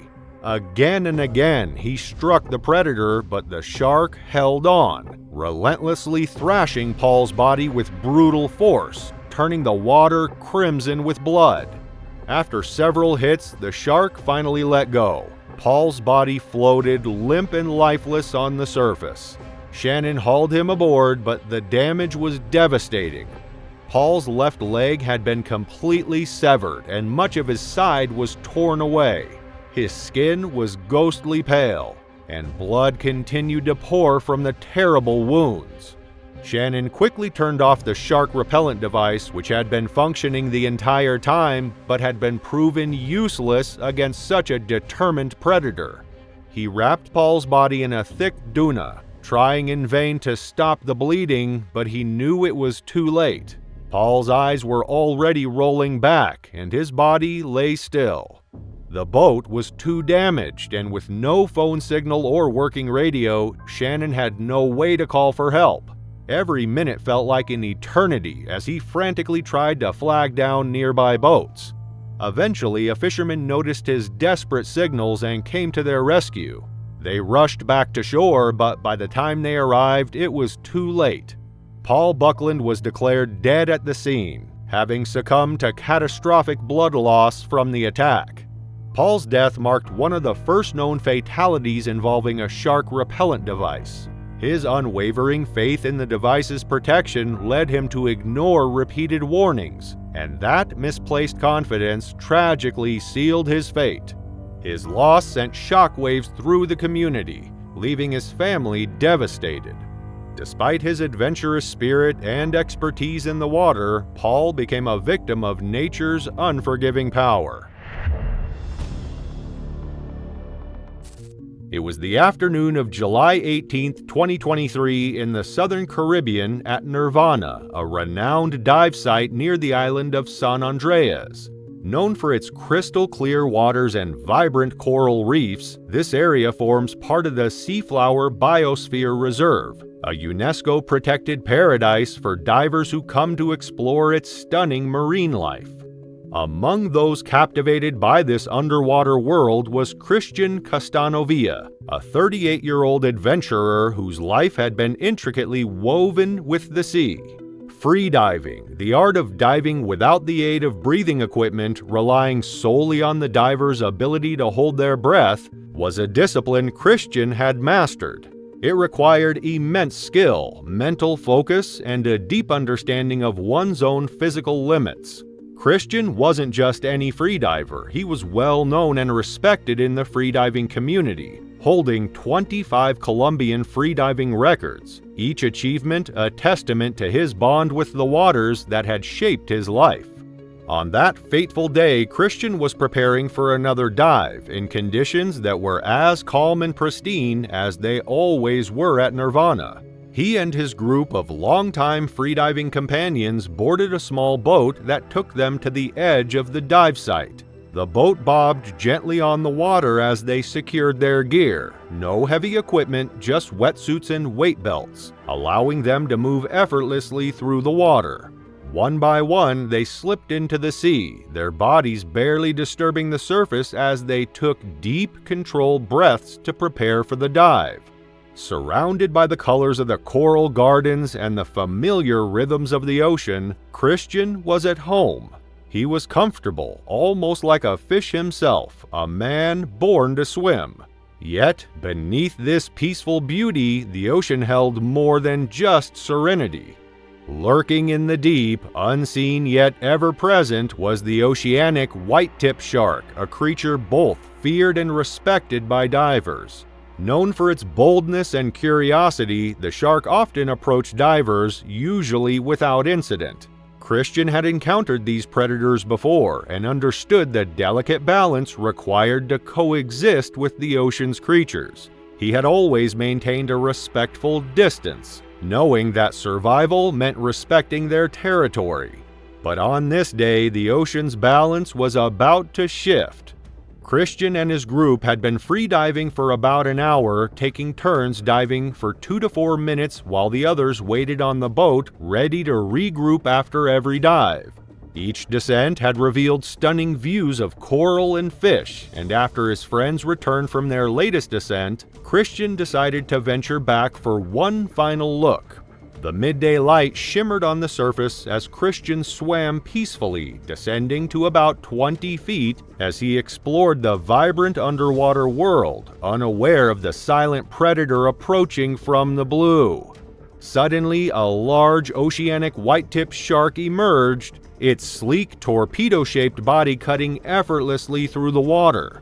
For a brief moment, Christian saw the shadow of the shark below, but by the time he realized the danger, it was too late. The shark struck with brutal force, its jaws clamping down on Christian's leg. The bite tore through muscle, shredding his calf and severing small blood vessels. Christian tried to defend himself, raising his hand, but the shark's second bite ripped through his palm and fingers. A wave of nerve-shattering pain surged through his body as blood clouded the water around him. After the second bite, the shark abruptly let go, leaving Christian to fight against the pain and the shock of the attack. Instinct kicked in as Christian propelled himself toward the surface, his heart racing and adrenaline surging through his veins. Panic surged within him, but years of training took over. He knew that losing control would only make the situation worse. For a few agonizing seconds, he felt the weight of fear pressing down on him as he kicked furiously, desperate to reach the boat. Blood streamed from his wounds, clouding the water around him, but he pushed forward, driven by the instinct to survive. From the boat, Christian's companions noticed the sudden burst of blood in the water, their hearts racing as they realized something was terribly wrong. They quickly scanned the area, spotting him struggling near the surface. Steering the boat closer, they moved swiftly to pull him aboard. Their hands shook as they hoisted Christian onto the deck, where he trembled in pain, blood pouring from his wounds and staining the boat's floor. The grim reality of what had just happened settled in as the boat sped toward shore, the salt air filled with a mix of fear and urgency, propelling them forward in a race against time to get Christian to safety. Once ashore, Christian was rushed to a nearby clinic where surgeons worked for hours to close the deep cuts on his legs and hands. Despite the severity of the injuries, the shark's bite had not punctured any of the major blood vessels, allowing him to survive the attack against all odds. This detail would later haunt Christian as he realized how narrowly he had escaped death. Word of the attack spread through the diving community, casting a dark shadow over the colorful waters of San Andreas. However, Christian faced the ordeal with great humor and spirit. He posted a picture of his bandaged legs and hands from his hospital bed, captioned, "You should see how the shark turned out." Many were inspired by his strength in such a difficult situation, as he turned it into a story of survival and bravery. For Christian, the attack was a harsh reminder of the sea's untamed power. Though he respected the balance between humans and the ocean, this encounter shattered that understanding. His survival was a testament to his skill and respect for the water, but not everyone is as lucky. Shirley Durden was a 33-year-old housewife living with her husband Barry and their 4 children in the quiet town of Carku, Australia. Since their marriage began, the couple had dreamed of leaving behind their simple farm life for a peaceful existence by the sea. When Barry finally surprised Shirley with the news that he had secured a home near Port Lincoln Beach, she was ecstatic. Port Lincoln, located in South Australia on the Lower Eyre Peninsula, is known as the country's seafood capital and a popular tourist spot, celebrated for its stunning coastal beauty. For Shirley, who adored the ocean, it was a dream come true. Once they settled into their new life, the Durdens spent their days fully embracing the beachside lifestyle, relaxing on the shore, sunbathing, fishing, and scuba diving. Their happiness felt complete, as if nothing could ever go wrong. One day, their longtime friend Keith Coventry paid them a visit and suggested a scuba diving trip to collect fresh scallops. Shirley and Barry, both adventurous and experienced divers, immediately agreed. The thrill of a new adventure and the challenge of the dive, something they had bonded over since the start of their relationship, was too tempting to pass up. On March 3, 1985, the trio arrived at the beach, prepared their gear, and reassured their children they'd be back soon. Eager to get started, they swam out into the shallow waters, about 7 feet deep, in search of scallops. Unbeknownst to them, a massive, ravenous 20-foot great white shark was lurking in the shadows, silently watching and waiting. As they scoured the ocean floor, the trio quickly filled their bags with fresh scallops, the excitement of their underwater hunt growing with every find. Shirley and Barry exchanged smiles through their diving masks, savoring the peaceful beauty of the clear water and the thrill of the activity. Barry and Keith felt safe. Statistically, a shark encounter was unlikely. Most great white sharks stay away from shallow waters, and attacks on people are rare. Even when a shark does bite, it usually lets go quickly. Humans are too bony and not as tasty as their favorite food, seals. But those statistics didn't matter to a hungry predator. After a good dive, Barry and Keith decided to swim back to shore, leaving Shirley to explore the beautiful underwater scenery for a little while longer. Eventually, she came back up, her bag full of scallops, and began swimming toward the beach, excitedly calling out about her catch. As Barry and Keith waved back, Barry's smile faded. He saw something in the distance, a big fin moving quickly toward Shirley. His heart dropped as the huge dorsal fin got closer. Then, out of nowhere, the great white shark jumped out of the water, clamping its massive jaws around Shirley's lower body. It lifted her right out of the water and thrashed her like a toy. Blood sprayed everywhere as Shirley screamed. Her cries echoed on the beach, sounding like a nightmare Barry couldn't wake up from. It was horrifying. One second she was there, and the next, the shark had torn her apart. The attack happened so quickly that Barry stood frozen in shock, watching as the shark dragged Shirley down into the deep water. A few awful seconds passed before her lifeless body floated back to the surface. Her lower half was completely gone, and blood spread across the water like a dark stain. In panic, Barry ran toward the water, desperate to reach his wife. But Keith held him back, knowing that jumping into the shark's territory would only lead to more tragedy. What happened next was unbearable. The shark came back, mouth wide open, and with one last violent bite, it decapitated Shirley's body. Barry's cries filled the air as the shark disappeared into the murky water, leaving a trail of blood and his wife's lifeless body drifting just yards from the shore where their children stood screaming. Despite everything they had seen, rescuers soon arrived to try and recover Shirley's remains. But the sea had different plans. Neither Shirley's body nor the shark that attacked her was ever found. Experts think the shark went back for the rest of her torso before disappearing into the deep, taking any chance of recovery with it. It was December 19, 1981, and South Moss Beach in California was dominated by the powerful forces of nature. Overcast skies loomed overhead, and the wind sliced through the air, creating perfect 15-foot swells. For 24-year-old Louis Boren, this was just another day. Born and raised in California, he had spent countless hours at South Moss Beach, where the waves became his playground. That morning, after a hearty breakfast and in good spirits, Louis was ready for a day of surfing with his friend. The beach was empty. Most people stayed away because of the stormy weather, but that didn't deter Louis and his friend. Laughter soon echoed above the roar of the surf as they rode the powerful waves, carving through the water with ease. The ocean seemed theirs alone, the rhythm of each wave pulling them further into the moment. They kept surfing as the morning gradually gave way to the afternoon. Eventually, it was time to leave. They headed to a nearby beach club for lunch, where they talked about surfing, life, and all the things young men in their 20s usually discuss. At approximately 2 p.m., they returned to the parking lot, ready to part ways, not realizing it would be the last time they'd see each other.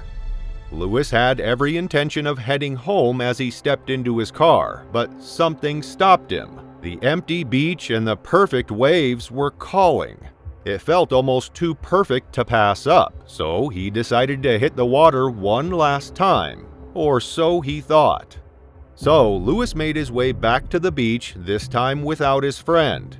As he donned his wetsuit and began paddling out, he looked at the ocean, thinking he would soon ride some perfect waves. But Louis wasn't alone. Below him, hidden in the icy, swirling depths, a massive great white shark circled silently, just out of sight. It watched him, waiting. To the shark, Louis was nothing more than a silhouette gliding across the water's surface, a potential meal in an unforgiving ocean. It wasn't malice or intent, just nature at its most brutal. Then, without any warning, the ocean erupted around him. The shark struck with such incredible force that Louis was thrown out of the water before he could even scream. One moment he was paddling, and the next a crushing weight hit him like a freight train. The impact knocked him back into the water, disorienting him as he struggled to understand what had happened. He tried to turn to fight back, but the power of the creature was overwhelming. His body screamed in agony as the shark's teeth tore into his left chest, ripping out a chunk in one swift motion. And then, everything went quiet. No sound, no sensation, just silence and darkness. No one saw the horror unfold that day, with the beach deserted and silent as the ocean claimed its victim. The following day, however, the first signs of the tragedy emerged. Two surfers made a grim discovery when they came across Lewis's broken surfboard washed up on the shore. A large chunk was missing, as if something massive had bitten through it. About 15 yards away, they found the missing piece. The surfers took the damaged board to the Salinas Police Department, who then forwarded it to the supervising ranger at the beach for further investigation. Just a day later, one of Lewis's friends decided to file a missing persons report, as his car had remained parked at the beach untouched since he was last seen. By Monday, December 21st, suspicions began to grow. His surfboard had been discovered earlier, bearing deep gashes that hinted at a possible shark attack.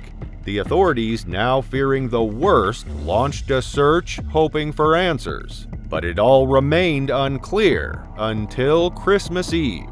On that day, the ocean revealed its dark secret. Lewis's body was discovered washed ashore half a mile from where he was last seen. His body was mostly intact except for a large, deep wound in his chest, matching the damage found on his board. The post-mortem report confirmed everyone's worst fears: severe injury due to a shark attack. Lewis's friends and family were heartbroken, mourning the loss of such an adventurous soul in such a tragic way. But the situation only grew more devastating. Days later, a marine biologist analyzed the bitten-off section of Lewis's surfboard and determined that the shark's jaws spanned approximately 18 inches wide, indicating the creature measured about 23 feet in length and weighed nearly 2 tons. It was unmistakably a great white shark, possibly one of the largest ever documented. Experts explained that sharks typically do not see humans as prey, and that this was likely just a curious exploratory bite. But the damage was already done.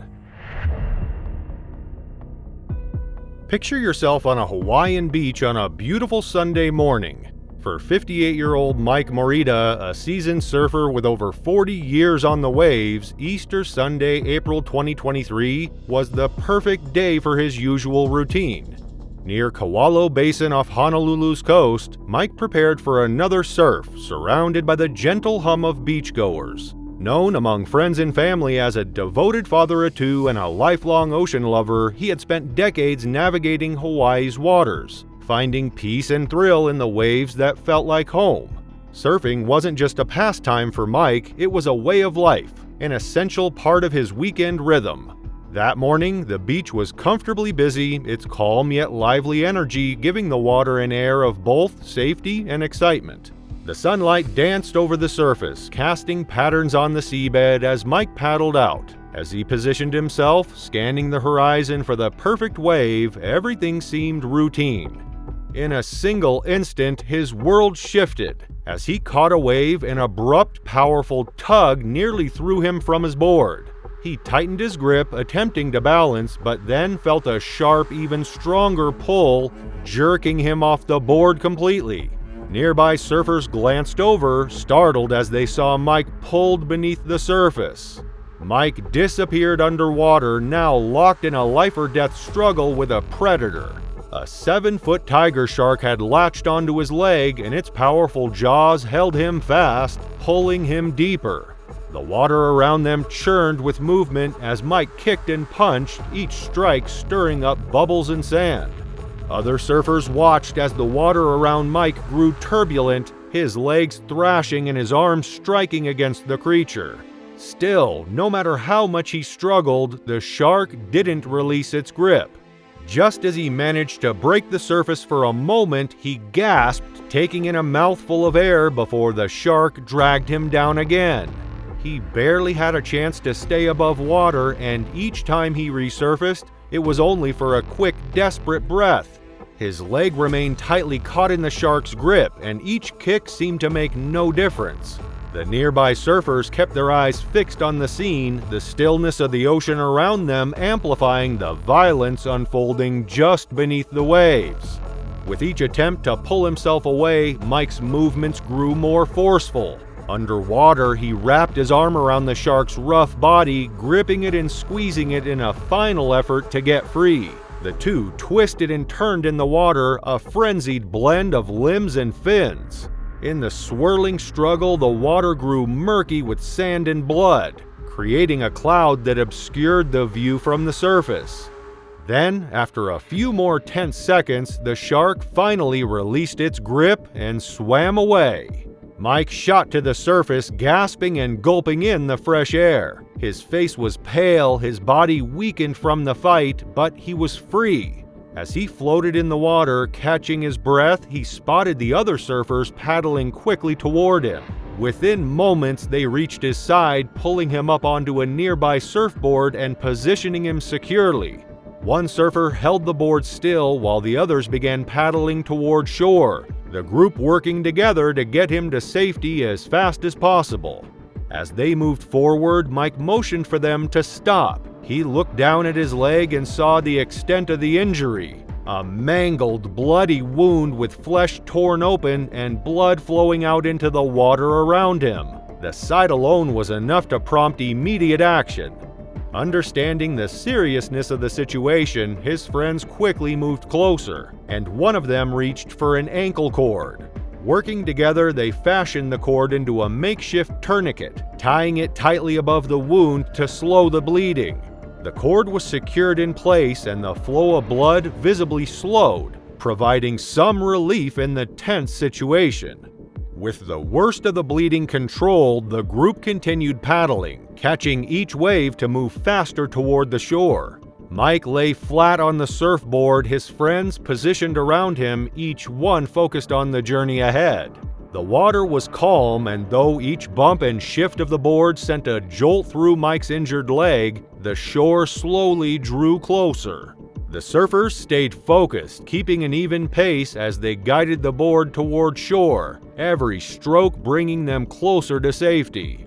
As they neared the beach, a small crowd began to gather, drawn by the sight of the surfers escorting Mike back to the shore. Onlookers quickly grasped the severity of the situation, some rushing to alert medical personnel while others moved closer offering to help.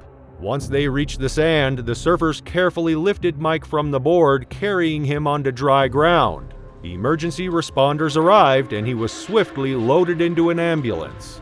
At the hospital, surgeons assessed Mike's injuries. Despite their extensive efforts to repair the damage, his foot could not be saved. The shark's grip had been too strong and the wounds were too severe. And yet, Mike had survived. His experience and the quick actions of his friends had given him a chance to fight through those desperate moments. Mike spoke from his hospital bed, recalling the intense moments of the attack. He described feeling the shark clamp down on his leg, saying, "I could just feel the strength and power of it." He fought hard, punching the shark repeatedly, but when that didn't work, he wrapped his arm and leg around its body, trying to find any weak point. When he finally struck the gills, the shark let go, he explained, crediting his survival to his quick instincts and determination.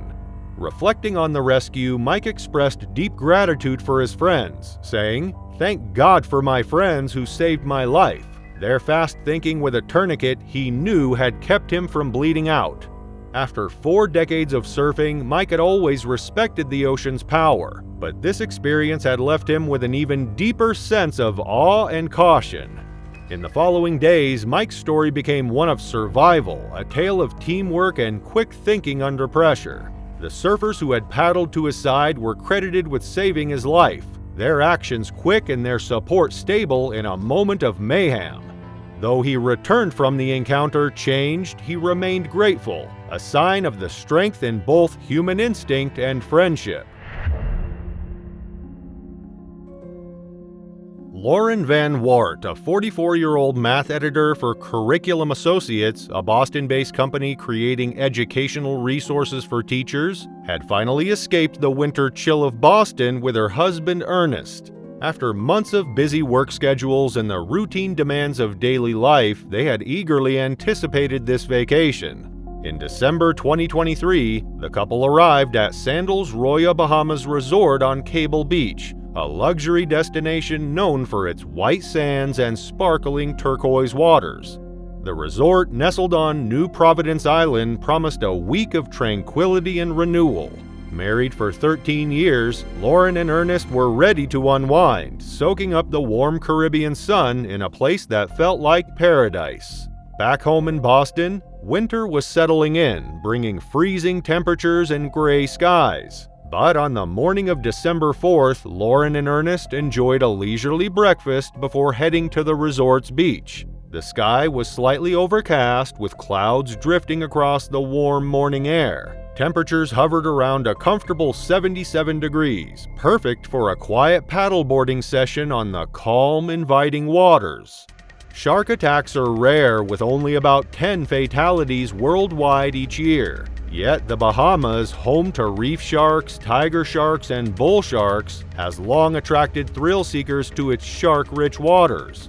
Declared a shark sanctuary in 2011, these waters span over 243,000 square miles, making it one of the world's premier spots to encounter these powerful predators up close. While tourists flock here for its beauty and adventure, the line between paradise and danger remains razor thin, where even a routine swim can bring one face to face with nature's raw power. Despite the allure and occasional risks of these waters, Lauren and Ernest felt at ease. The Sandals Resort provided complimentary beach equipment, kayaks, snorkeling gear, and paddle boards for guests. The couple decided to take the paddle boards out into the bay, eager to enjoy the peace of the open water. With paddle in hand, each balanced on a board as they ventured farther from the shore. They moved easily across the calm water, each stroke sending them farther out toward the deep blue. Other guests still dotted the beach, visible behind them as they moved out to sea, the water around them deepening in color from bright turquoise to dark blue. Nearly 3/4 of a mile out, the pair reached an area behind the hotel, surrounded by the quiet vastness of the bay. Below the surface, a large shark patrolled the area.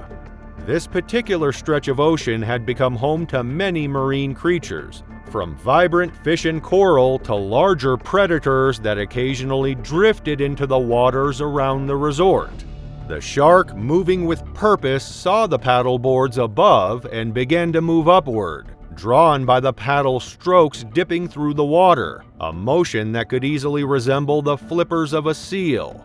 In an instant, the shark struck. It torpedoed upward, smashing into the underside of Lauren's board and sending her sprawling into the water. Her paddle flew from her grip as she splashed, trying to reach the board, unsure of what had just happened.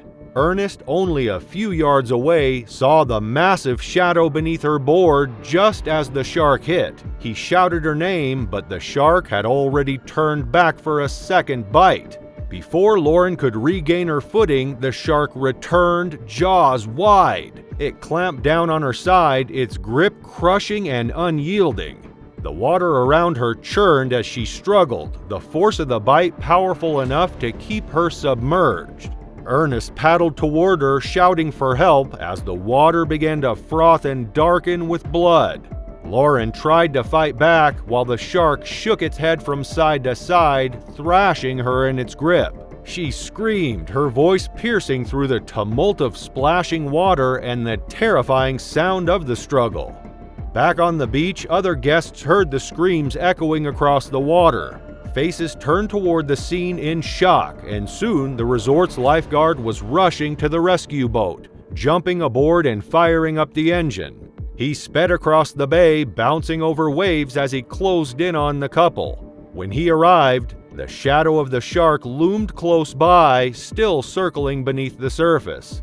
The lifeguard reached over the side of the boat, grabbing Lauren's arm and pulling her from the water, then extended a hand for Ernest to climb aboard. Lauren's injuries were severe. Her right side and hip bore deep lacerations, and her right arm had been mauled in the attack. The damage was extensive, with muscles and blood vessels torn, and she had already lost a considerable amount of blood. The lifeguard steered the boat back toward shore, navigating the waters as quickly as he could. Ernest held Lauren, his face drained of color as he braced himself against the boat's rocking. Back at the beach, paramedics were waiting. They lifted Lauren onto a stretcher and rushed her to the hospital. Her injuries proved too great. Despite the efforts of her husband, the lifeguard, and the medical team, Lauren had already succumbed by the time they reached shore. News of the attack left the resort shaken. Guests who had watched the scene unfold from the beach were left speechless, stunned by the suddenness of the event. It was the kind of tragedy few could have imagined during an otherwise peaceful morning at the resort. The loss of Lauren echoed back to her community, where friends, colleagues, and neighbors grieved the shock of her passing. For her husband, Ernest, the loss was profound. He mourned not only his beloved wife, but also his best friend and partner of 13 years. Lauren was known for her kindness, her vibrant laugh, and the quiet strength she brought to those around her, a presence Ernest now felt deeply in her absence. The first story takes us to the stunning shores of Oahu, Hawaii, on a bright July afternoon in 2016. The sun bathed the island in a golden glow, and the crystal-clear waters of the Pacific beckoned to those in search of adventure. Among the visitors was Evelyn Thornton, a 48-year-old mother with a passion for travel and exploration. She was on vacation with her 17-year-old son, Caleb, seeking a mix of relaxation and excitement. The day was perfect for snorkeling, and Evelyn couldn't resist the allure of the vibrant coral reefs just offshore. The waters were about 30 feet deep, a mesmerizing blue that seemed to stretch endlessly. Caleb stepped into a kayak he had rented from a nearby shop, intent on keeping an eye on his mother while enjoying the water himself. Always protective, Caleb's attention shifted between the horizon and his mother as she prepared to slip beneath the surface. Evelyn swam into the water, immediately captivated by the beauty of the coral reef. She had a natural curiosity and an innocent wonder that sometimes left her less aware of potential dangers. The coral reefs were alive with color, angelfish darting through the crevices. As she swam deeper, Evelyn was entranced, fully immersed in the peaceful dance of marine life in the clear, quiet ocean. But as the minutes ticked by, Caleb began to feel an uneasy sensation creeping in. From his position in the kayak about 50 feet away from his mother, he noticed something unusual in the water. At first, he thought he might be imagining things, a fleeting shadow that could have easily been a trick of the light or a large fish.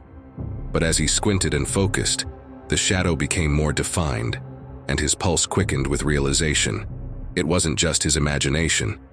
The unmistakable outline of a massive tiger shark emerged from the depths. This was no ordinary predator. It was a 12-foot behemoth, a creature of immense power, and it was heading straight for his mother. Panic surged through Caleb as he tried to warn Evelyn, but his voice was lost in the vastness of the ocean. He paddled frantically, but Evelyn, with her head submerged and focused on the coral, couldn't hear his desperate cries.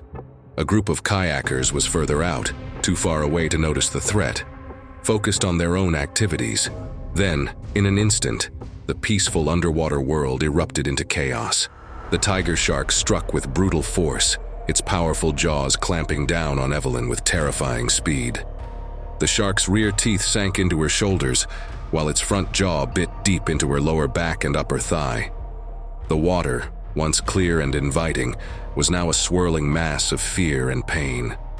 The impact threw Evelyn off balance, her body jerking violently as the shark pulled her under. The pain was searing, but there was no time to process it, only the instinct to survive. Then, just as suddenly as it had attacked, the shark released her, its massive form retreating into the depths. The ocean, moments ago a place of wonder, was now stained with blood, the water churning in the aftermath of the attack. Caleb's horror was absolute as he witnessed the unthinkable. But there was no time to despair, only to act.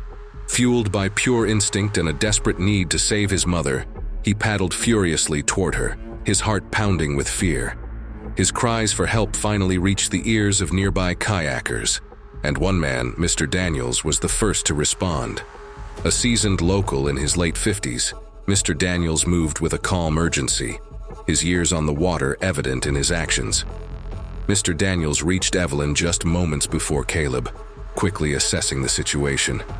The situation was just as critical as life and death itself, and they had to act fast. Deep slashes ran from her lower back up to her shoulders, blood pouring from the wounds. With practiced precision, Mr. Daniels pulled Evelyn onto his kayak, while Caleb, his fear momentarily giving way to determination, stayed close, anxiously scanning the water for any sign of the shark's return. The journey back to shore was intense, with Caleb and Mr. Daniels paddling as quickly as they could. As they raced toward the shore, people in the water began to notice something was wrong. Panic spread, with shouts of alarm echoing across the beach as swimmers quickly fled the water. Finally, they reached the shore. Caleb and Mr. Daniels laid Evelyn on the sand, pressing towels against her bleeding wounds. Within minutes, the ambulance arrived, and paramedics swiftly stabilized her and rushed her to Queens Medical Center in Honolulu. The beach, once bustling with activity, was now eerily quiet as lifeguards cleared everyone from the water. At the hospital, Evelyn was taken directly into surgery. The shark's bite had caused severe lacerations, requiring over 700 stitches. The surgery was lengthy but successful, and Evelyn was stabilized. When Caleb learned that his mother had survived, relief washed over him. Though he was uninjured, the trauma of witnessing the attack left him shaken. Medical staff quickly provided support, helping him process the ordeal. Grateful she had pulled through, Caleb knew they both faced a long road to recovery. The next story takes us to Seal Rock Beach on Oregon's rugged coastline, a place where the beauty of the Pacific Ocean conceals a lurking danger. Known for its rich marine life, this beach has witnessed 4 shark attacks in the past 10 years.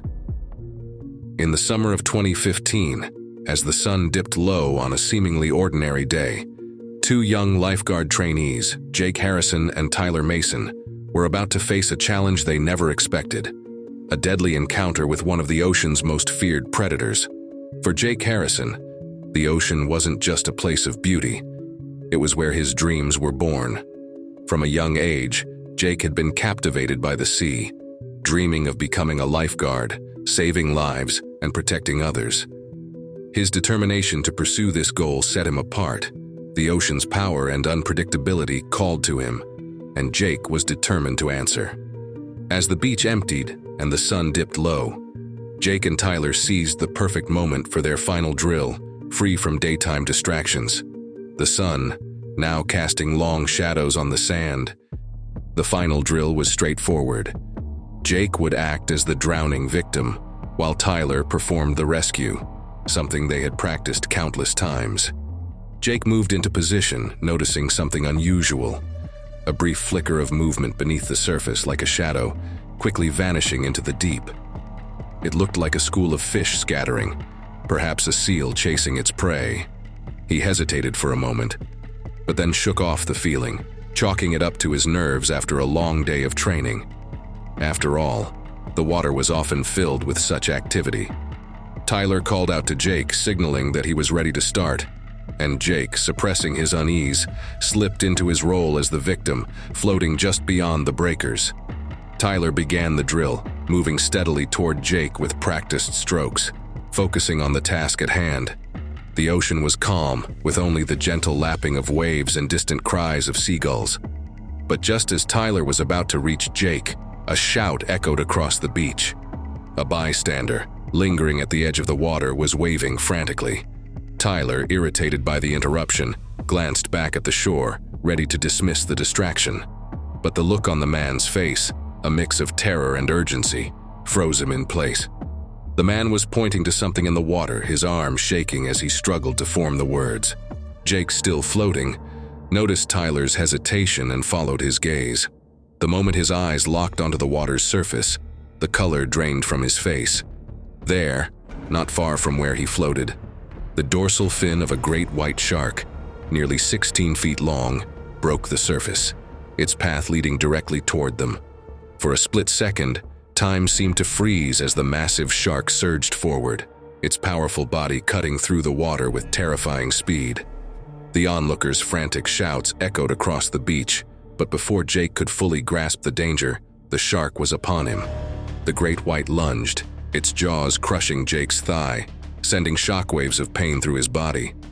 The pressure was immense, as if a vice had locked around his leg, tearing flesh and muscle with terrifying precision.